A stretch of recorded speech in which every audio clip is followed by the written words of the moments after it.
Hai, Assalamualaikum korang. Jom masuk dapur. Menu kali ni saya nak masak jemput bawang, ikan bilis menggunakan air panas.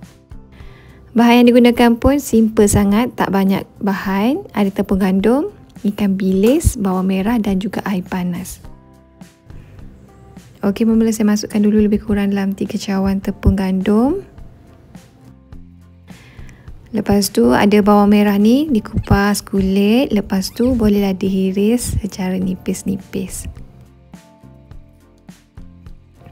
So bolehlah hiris nipis-nipis macam ni.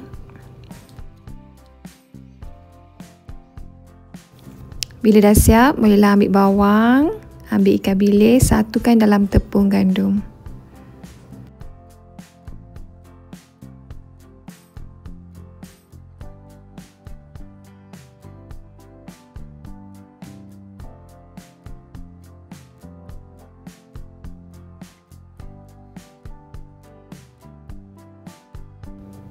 Masukkan juga garam dan gula secukupnya saja.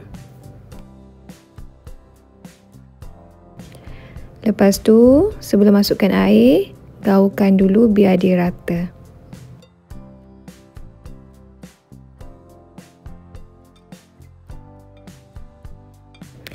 Kemudian air panas yang menggelegak ni, bolehlah masukkan sedikit demi sedikit dalam tepung gandum, kacau biar sebati.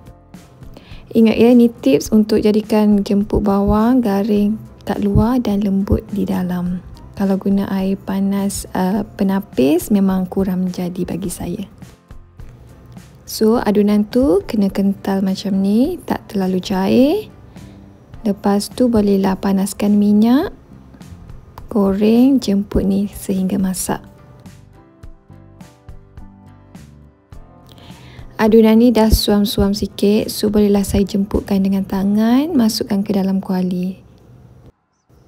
Kalau nak guna sudu pun boleh, tak ada masalah. Kalau pakai tangan, tangan tu dia kena basah. Takut nanti adunan ni dia melekit dan melekat kat tangan.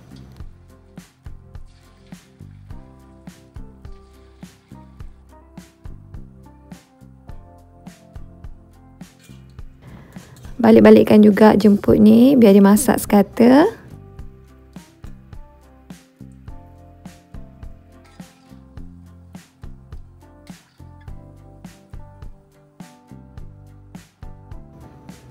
So jemput ni nanti kalau dia masak dia akan garing kat luar dan lembut di dalam.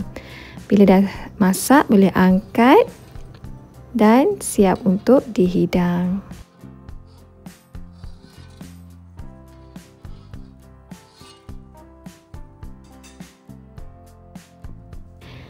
Jemput bilis bawang ni sesuai sangat kalau buat makan petang, memang sedap.